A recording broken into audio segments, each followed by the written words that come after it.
আল্লাহ পাক রব্বুল আলামিন বলেন, ওয়াসাইনাল ইনসানা বিওয়ালিদাইহি হামালাতহু উম্মুহু ওয়াহনান আলা ওয়াহনিন ওয়া ফিসালুহু ফি আমাইনি আনিশকুর লি ওয়া লিওয়ালিদাইক ইলাইয়াল মাসীর। আল্লাহ পাক রব্বুল আলামিন মা বাবার সাথে ভালো ব্যবহার করার জন্য ওসিয়ত করেছেন, নসিহত করেছেন যে তোমরা তোমাদের মা বাবার সাথে সৎ ব্যবহার করো, ভালো ব্যবহার করো, ভালো আচরণ করো। কেন? বলে তোমার মা তোমাকে গর্ভধারণ করেছে, কষ্টের পর কষ্ট সহ্য করেছে। তোমার মা তোমাকে অতি কষ্ট করে 2 বছর দুধ পান করাইছে। এই জন্য মা বাবার সাথে ভালো ব্যবহার করতে হবে। আনিশকুরনি ওয়া লিওয়ালিদাইক, আল্লাহ পাক রব্বুল আলামিনের পরে বলেন তোমরা আমার শুকরিয়া আদায় করো এবং তোমাদের মা বাবার শুকরিয়া আদায় করো। আল্লাহ পাকের শুকরিয়া কিভাবে আদায় করতে হবে? বলে আল্লাহ পাকের যত ইবাদতগুলো আছে ওই ইবাদতগুলো যথার্থভাবে আদায় করতে হবে, তাহলে আল্লাহ পাকের শুকরিয়া আদায় করা হয়ে যাবে। বলে আল্লাহ পাকের শুকরিয়া কিভাবে আদায় করব? নামাজ পড়ে না নামাজ ছেড়ে?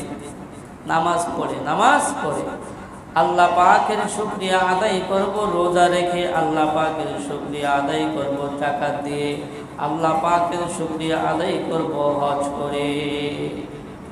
আল্লাহ পাক রব্বুল আলামিন বলেন তোমরা আমার শুকরিয়া আদায় করো এবং তোমাদের মাতা পিতার শুকরিয়া আদায় করো। আল্লাহ পাকের শুকরিয়া কিভাবে আদায় করব? বলে আল্লাহ পাকের ইবাদতগুলো ঠিক মতো আদায় করতে হবে, তাহলে আল্লাহ পাকের শুকরিয়া আদায় করা হয়ে যাবে। এরপর আল্লাহ পাক বলেন তোমাদের মাতা পিতার শুকরিয়া আদায় করো। মুফাসসিরিনে কেরাম বলেন মাতা পিতার শুকরিয়া কিভাবে আদায় করা যাবে?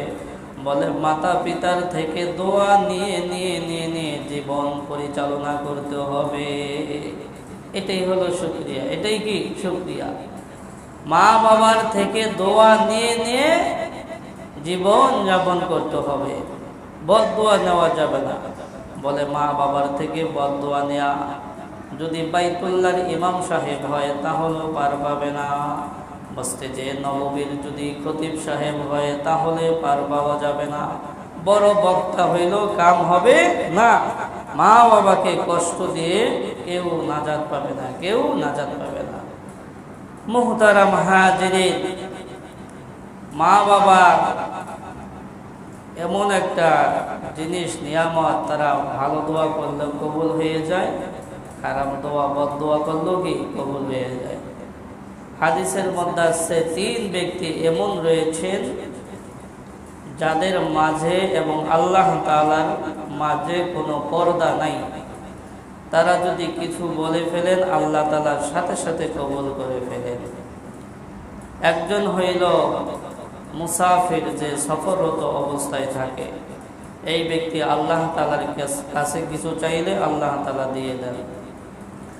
আরেকজন হইল মাজলুম, যে নির্যাতিত ব্যক্তি। এই ব্যক্তিও আল্লাহ তাআলার কাছে কিছু চাইলে আল্লাহ তাআলা দিয়ে দেন। মাজলুমের চোখের পানি বৃথা যায় না, এটা তো আমরা স্বচক্ষে দেখতে পেয়েছি। মাজলুমের চোখের পানি বৃথা যায় না। আরেকজন হইল মা বাবা। বলে মা বাবা যদি সন্তানের জন্য ভালো দোয়া করে এটাও কবুল হয়ে যায়।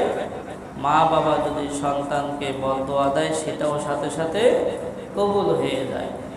এই জন্য মা বাবার সাথে এমন আচরণ করতে হবে তারা যাতে করে আমার জন্য সবসময় ভালো দোয়াই করেন।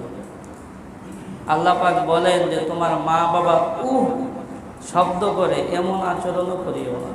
তোমার ব্যবহারে, তোমার আচার আচরণে সে শব্দ করলো, এমনটাও তোমরা করিও না।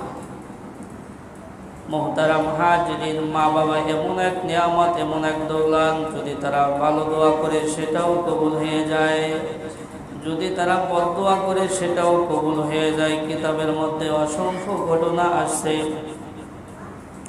বনে ইসরাইলের একজন আবেদ ছিল, অনেক বড় বুজুর্গ ছিল, যার নাম ছিল জুরাইস। এই জুরাইস এমন আল্লাহ তাআলার মাকবুল ব্যক্তি ছিল যে সব সময় তার একটা ইবাদতখানা ছিল, সে সেখানে সব সময় ইবাদত করত। সে আবেদ ছিল, আলেম ছিল না, আল্লাহ তাআলার মাকবুল ব্যক্তি ছিল। একদিন তিনি নামাজ পড়তেছিলেন, হঠাৎ করে তার মা এসে দরজায় নক করেছে, জুরাইস দরজা খোলো, তোমার মা তোমার সাথে কথা বলবে। জুরাইস নামাজ পড়তেছিল, একদিকে নামাজ আরেকদিকে মা, সলাতি ওয়া উম্মি। তিনি নামাজকে প্রাধান্য দিলেন, মায়ের ডাকে সাড়া দিলেন না, মা চলে গেলেন। আবার আরেকদিন এসে মা দরজায় নক করেছে, জুরাইস দরজা খোলো, তোমার মা তোমার সাথে কথা বলবে। ওই দিনও ঘটনাক্রমে জুরাইস নামাজ পড়তেছিল, তিনি নামাজকে প্রাধান্য দিলেন, মায়ের ডাকে সাড়া দিলেন না। তৃতীয় আরেকদিন আবার মা এসে দরজায় নক করেছে, জুরাইস দরজা খোলো, তোমার মা তোমার সাথে কথা বলবে। জুরাইস নামাজ পড়তেছিল, তিনি নামাজকে প্রাধান্য দিলেন, মায়ের ডাকে সাড়া দিলেন না। তখন মায়ের মুখ থেকে বের হয়ে গেল, তুই মায়ের মুখ দেখলি না, তুই বেশ্যার চেহারা দেখা মরিস। বের হয়ে গিয়েছে। বলে যত বড় আল্লাহর ওলি হোক, মায়ের মুখ দিয়ে বের হয়ে গেছে, ওটা কবুল হয়ে গেছে, সাথে সাথে কবুল হয়ে গিয়েছে।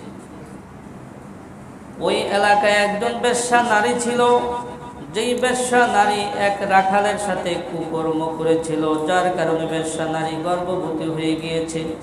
যখন মানুষের ওই বেশ্যা নারীকে জিজ্ঞাসা করতেছে, তোমার পেটে যে সন্তানের সন্তান কার, ওই বেশ্যা নারী বলতেছে, আমার পেটের সন্তান হলো ওই জুরাইজের। বলে লোকজন গিয়ে জুরাইজের ইবাদতখানা ভেঙে ফেলেছে। জব্বুদ্দা ফিটফাট ভিতরদা সদরঘাট, তাই নাই? এমনই চলে, জুরাইজের ইবাদতখানা ভেঙে ফেলেছে। তখন জুরাইজ 2 রাকাত নামাজ পড়ে আল্লাহ তাআলার কাছে কাকুতি মিনতি করে বললেন, ইয়া রব্বুল আলামিন, এই সন্তানের বাবা তো আমি না, কে এই সন্তানের বাবা আপনি তো ভালো করে জানেন, আপনি সত্যটা প্রকাশিত করে দেন। জুরাইজ আল্লাহ তাআলার মাকবুল বান্দা ছিল, তার দোয়া আল্লাহ তাআলা কবুল করেছেন। কিছুদিন পরে ওই বেশ্যা নারীর সন্তান ভূমিষ্ঠ হয়েছে। জুরাইজ বলতেছে, ওই সন্তানকে আমার সামনে আনো, আমি সন্তানকে জিজ্ঞাসা করব তোমার বাবাকে। জুরাইজ বলতেছে, হে সন্তান, হে বাচ্চা, তোমার বাবাকে। তখন ওই দোলনার শিশু বলতেছে, আমার পিতা হলো অমুক রাখাল, অমুক রাখাল। 5 জন শিশু এমন রয়েছিলেন যারা দোলনার মধ্যে কথা বলেছিলেন। একজন হইল ওই যে জুরাইজের সাক্ষ্যদাতা, ওই শিশু। আরেকজন হইল ফেরাউনের মেয়েদের চুল আশ্রয় দিত একজন দাসী। চুল আশ্রানোর পরে হাত থেকে চিরুনি পড়ে গেছে। চিরুনি পড়ে যাওয়ার পরে ওই দাসী বিসমিল্লাহ বলে চিরুনিটা উঠাইছে। তখন ফেরাউনের মেয়েরা রাগান্বিত হয়ে গেল, তুমি আমার পিতার নাম না বলে তুমি আল্লাহর নাম নিয়ে উঠাইলা। এই কথা যখন ফেরাউনের কানে বসলো, ফেরাউন বলল, আমি তোদেরকে হত্যা করব, তোর যত সন্তান আছে সবাইকে আমি হত্যা করে ফেলব। ফেরাউন একে একে ওই দাসীর ছেলে মেয়ে সকলকে হত্যা করে ফেলল। শেষ পর্যায়ে একটা একেবারে শিশু বাচ্চা ছিল দোলনার মধ্যে, ওই বাদীর বলে, ওই দাসীর মধ্যে একটু এই জিনিসটা আসলো, আমি ভিতরটা তো আল্লাহ তাআলার প্রতি ঈমান এনেছি, উপর দিয়ে একটু বলি যে আমি তোমাকে বিশ্বাস করি, তাহলে আমিও বেঁচে যাব, আমার ওই ছোট্ট বাচ্চাটাও বেঁচে যাবে। এই কল্পনা যখন তার ভিতরে আসলো, তখন ওই দোলনার শিশুটি বলে ফেলল যে, হে আম্মা, আপনি এই কথা কখনো বলবেন না, আপনি হকের উপর রয়েছেন, আপনি হকের উপর প্রতিষ্ঠিত থাকুন। তখন ওই দাসীকেও মেরে ফেললো, এরপর তার ওই বাচ্চাকেও মেরে ফেললো। তো ওই শিশুটি দোলনার মধ্যে থাকা অবস্থায় কথা বলেছিল, আরেকজন বাচ্চা দোলনার মধ্যে থেকে কথা বলেছিল। বনে ইসরায়েলের একজন মহিলা একটা গাছের নিচে বসে একটা বাচ্চাকে দুধ পান করাইতেছিল। হঠাৎ করে ঘোড়ার ওপর খুব শান শৌকতের সাথে একজন ব্যক্তি যাইতেছে।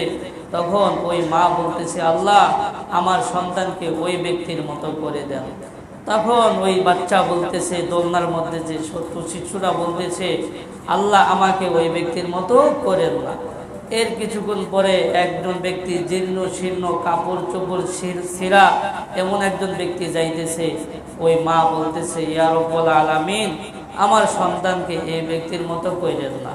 তখন ওই বাচ্চা বলতেছে, ইয়া রব্বুল আলামিন আমাকে ওই ব্যক্তির মতো করেন। ঘটনা হইল যে শান শৌকতের সাথে যাইতেছিল সে হলো একজন সুদখোর। সে কি একজন সুদখোর, অবৈধ টাকা পয়সার মালিক। এই জন্য ছোট্ট বাচ্চা বলছে আমাকে ওই ব্যক্তির মতো কইলেন না। আর যে জীর্ণ শীর্ণ সে ছিল একজন সৎ মানুষ, ভালো মানুষ, এই জন্য বাচ্চা বলেছিল আমাকে ওই ব্যক্তির মতো করুন। তো এই শিশুটি কথা বলেছিল। আরেকজন শিশু দোলনার মধ্যে কথা বলেছিল, ঈসা আলাইহিস সালাতু ওয়াস সালাম বলেছিল আমি আব্দুল্লাহ, আল্লাহ তাআলার বান্দা, আমি নবী বলেছিল। আরেকজন শিশু দোলনার মধ্যে কথা বলেছিল ইউসুফ আলাইহিস সালাতু ওয়াস সালামের পবিত্রতা রক্ষার জন্য সাক্ষ্য দিয়েছিল, যদি জামা পিছন দিক থেকে ছিঁড়া হয় তাহলে জুলাইখা দোষী, আর যদি জামা সামনের দিক থেকে ছিঁড়া হয় তাহলে ইউসুফ আলাইহিস সালাতু ওয়াস সালাম দোষী। এই কথা বলেছিল ওই দোলনার মধ্যে ছোট্ট বাচ্চা। তখন দেখা গেল জামা পিছন দিক থেকে ছিঁড়া। দৌড় দিয়েছিল জুলাইখা, পিছন দিক থেকে কি করেছিল, তাকে ধরার জন্য চেষ্টা করেছিল। মোহতারাম হাজিরিন, এই 5 জন বাচ্চা দোলনার মধ্যে কথা বলেছিল। যাই হোক, যেই কথা বলতেছিলাম যে জুরাইজ একজন আবেদ ব্যক্তি ছিল, একজন আবেদ ব্যক্তি ছিল, সারা দিন রাত ইবাদত করত। মায়ের একটু কথা না শোনার কারণে মা বদদোয়া দিয়েছে, আর সেই বদদোয়ার সম্মুখীন তার হইতে হয়েছে। তখন জুরাইজের বুঝতে বাকি নয় যে এটা হলো মায়ের বদদোয়া। এটা কি মায়ের বদদোয়া। এখানে একটা বিষয় বোঝার হইল, জুরাইজ আবেদ ছিল, আল্লাহ তাআলার খাস ব্যক্তি ছিল, কিন্তু সে আলেম ছিল না। এটা তো সাধারণ মানুষ আর আলেমের মধ্যে পার্থক্য। মাসালা শরিয়ত কি বলে, মা ডাক দিয়েছে, নামাজ পড়তেছে, যদি তখন মায়ের ডাকে সাড়া দিতে হবে। মায়ের ডাকে কি সাড়া দিতে হবে। একজন বাচ্চা পুকুরের পাড়ে খেলাধুলা করতেছে, যে কোনো সময় পুকুরের মধ্যে পড়ে যেতে পারে। আমি নামাজ পড়তেছি, দেখতেছি, এখানে শরিয়ত বলে তুমি বাচ্চাকে আগে হেফাজত করো, এরপর নামাজ পড়ো। একটা বাচ্চা খেলাধুলা করতেছে, একটা সাপ তার দিকে আসতেছে, সাপ তার দিকে আসতেছে। তো শরিয়ত বলে তুমি নামাজ ছেড়ে দাও, সাপকে আগে মারো, সাপকে আগে মারো। একজন বাচ্চা খেলাধুলা করতেছে, সামনে আগুন, সে আগুনের দিকে হামাগুড়ি দিয়ে যাচ্ছে, আমি নামাজ পড়তেছি। তখন শরিয়ত বলে নামাজ ছেড়ে আগে বাচ্চাকে সংরক্ষণ করো, বাচ্চাকে সংরক্ষণ করো। মুহতারাম হাজিরিন, অনেক বড় আবেদ ছিল, কিন্তু মায়ের কথা না শোনার কারণে মা একটু বদদোয়া দিয়েছে, আর সেই বদদোয়ার সম্মুখীন তার হইতে হয়েছে। আবার মায়ের কথা শোনার কারণে আল্লাহ পাক রব্বুল আলামিন অনেককে অনেক বড় করেছেন। আব্দুল কাদের জিলানী রহমাতুল্লাহি আলাইহি এত বড় হয়েছেন মায়ের দোয়ার কারণে, মায়ের দোয়ার কারণে। ইমামে আবু হানিফা রহমাতুল্লাহি আলাইহি এত বড় হয়েছেন মায়ের দোয়ার কারণে, মায়ের দোয়ার কারণে। বলে ওয়াইস আল করনির ঘটনা আমরা সকলে জানি। আল্লাহর হাবিবের যুগের মানুষ ছিল তিনি। আল্লাহর হাবিব সরকারে দো আলমের কাছে ওয়াইস আল করনি তিনি চিঠি লিখেছেন ইয়ামান থেকে, ইয়া রাসূলুল্লাহ, ইয়া হাবিবাল্লাহ, আমি আপনার সাথে দেখা করতে চাই, অথচ আমার মা যে অসুস্থ, আমার মা অন্ধ, তাকে দেখাশোনার করার মতো কেউ নাই। আল্লাহর হাবিব চিঠির উত্তর দিয়েছেন, আমার সাথে দেখা করার তোমার প্রয়োজন নাই, তুমি তোমার মায়ের খেদমত করো, মায়ের খেদমত করো। মায়ের খেদমত করতে গিয়ে সে সাহাবী হইতে পারে নাই। আল্লাহর হাবিবকে যারা সচক্ষে দেখছে তারা কি সাহাবী। সাহাবী, একজন সাহাবীর মর্যাদা কত বেশি, হাজার হাজার ওলি গাউস কুতুব মিলে একজন সাহাবী সমান হইতে পারবে না, একজন সাহাবী সমান হইতে পারবে না। তো এত বড় ফজিলত থেকে সে বঞ্চিত হয়েছে মায়ের খেদমত করার কারণে, মায়ের খেদমত করার কারণে। কিন্তু আল্লাহ পাক তাকে ঠকান নাই, আল্লাহ পাক তাকে ঠকান নাই। আল্লাহর হাবিব সরকারে দো আলম ইন্তেকালের পূর্বে হযরতে ওমর রাদিয়াল্লাহু তাআলা আনহুকে ডেকে বললেন, হে ওমর, ইয়ামান থেকে গোত্র থেকে একজন পাগল আসবে যার নাম হলো ওয়াইস আল করনি। আমার ইন্তেকালের পরে যদি সে এই মদিনায় আসে তাহলে তার থেকে দোয়া নিও। ওমর রাদিয়াল্লাহু তাআলা আশ্চর্য হয়ে গেল। আল্লাহর হাবিব বলতেছে, ওমর তুমি আশ্চর্য হয়েছো? ওয়াইস আল করনি এমন এক ব্যক্তি, তিনি মায়ের এমন খেদমত করেছেন, এমন খেদমত করেছেন, মা তার জন্য এমন দোয়া করেছেন। ওয়াইস আল করনি যদি হাত আকাশে তোলে তাহলে আল্লাহ পাক রব্বুল আলামিন ওই হাত খালি দেন না, সাথে সাথে দোয়া কবুল হয়ে যায়। আল্লাহর হাবিবের ইন্তেকালের পরে ওয়াইস আল করনি হজ করার জন্য মক্কায় আসছে। তখন প্রতি বছর ওমর রাদিয়াল্লাহু তাআলা আনহু হজ যাত্রীদেরকে বলেন, কারা ইয়ামান থেকে আসছেন দাঁড়ান, সকলে দাঁড়ায়। এরপর বলে, কারা পর গোত্র থেকে আসছেন তারা দাঁড়ান, তারা দাঁড়ায়, কিন্তু তাকে পায় না। ঘটনাক্রমে একদিন সে চলে আসছে, তাকে পেয়েছে। তখন লোকজন বলতেছে, ওয়াইস আল করনি ওই মরুভূমির মধ্যে উটকে ঘাস খাওয়াইতেছে, উটকে ঘাস খাওয়াইতেছে। তখন ওমর রাদিয়াল্লাহু তাআলা তার কাছে গেলেন, তাকে দোয়া করতে বললেন। ওয়াইস আল করনি আশ্চর্য হয়ে বলতেছে, আপনি কে?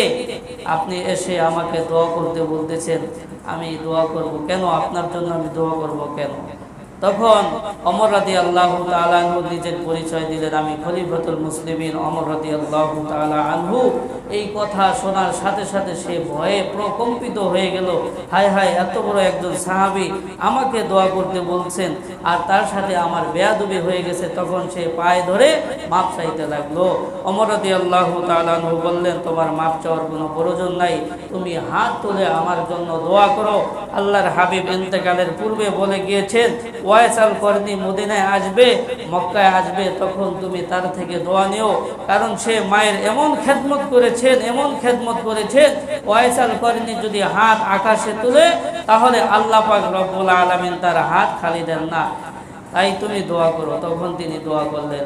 মুহতারাম হাজিরিন, মা বাবা এমন এক নিয়ামত আল্লাহ তাআলার পক্ষ থেকে, তারা যদি দোয়া করে সাথে সাথে দোয়া কবুল হয়ে যায়, তারা যদি বদদোয়া করে সাথে সাথে কবুল হয়ে যায়, সাথে সাথে কবুল হয়ে যায়। এই জন্য তাদের সাথে ভালো আচরণ করতে হবে, ভালো ব্যবহার করতে হবে। তাদেরকে যদি আমরা সন্তুষ্ট রাখতে পারি তাহলে আল্লাহ পাক আমার প্রতি সন্তুষ্ট থাকবেন। আর যদি তাদেরকে অসন্তুষ্ট রেখে আমি হাজারো ইবাদত করি, আল্লাহ পাককে আমি সন্তুষ্ট রাখতে পারবো না। আল্লাহর হাবিব বলেন, ক্বালা রাসূলুল্লাহি সাল্লাল্লাহু আলাইহি ওয়াসাল্লাম, ক্বালা রাসূলুল্লাহি সাল্লাল্লাহু আলাইহি ওয়াসাল্লাম, রিজার রাব্বি ফি রিজাল ওয়ালিদাইন ওয়া সাখাতুর রাব্বি ফি সাখাতিল ওয়ালিদাইন। সরকারে দো আলম বলেন, আল্লাহ পাক রব্বুল আলামিনের সন্তুষ্টি মাতা পিতার সন্তুষ্টির মধ্যে নিহিত। আল্লাহ পাক রব্বুল আলামিনের অসন্তুষ্টি মাতা পিতার অসন্তুষ্টির মধ্যে নিহিত। সুতরাং আমি যদি আল্লাহ পাককে সন্তুষ্ট রাখতে চাই, এর পূর্বে মা বাবাকে আমার সন্তুষ্ট রাখতে হবে। মা বাবাকে সন্তুষ্ট না রাখলে আল্লাহ পাকও আমার উপর সন্তুষ্ট থাকবেন না, সন্তুষ্ট থাকবেন না। অনেক মানুষ এমন আছে, মা বাবার কোনো খোঁজ খবর রাখে না, এখানে দান করে, ওখানে দান করে, এটা করে, ওইটা করে, অনেক কিছু করে, অনেক কিছু করে, অথচ মা বাবার খোঁজ খবর রাখে না। তো শত দান করেও নাজাত পাওয়া যাবে না। এই জন্য আল্লাহর হাবিব বলেছেন, তোমার মা বাবা তোমার জন্য জান্নাত, তোমার মা বাবা তোমাকে আবার জাহান্নামে যাওয়ার কারণ হয়ে যাবে। মুহতারাম হাজিরিন, আমাদের যাদের মা বাবা আছে আমরা সকলেই তাদের খোঁজখবর রাখবো, তাদের সাথে ভালো ব্যবহার করব। মা বাবা এমন এক নিয়ামত, যাদের দিকে নেক সূরাতে তাকাইলে কবুল হজের সওয়াব হয়ে যায়, কবুল হজের সওয়াব হয়ে যায়।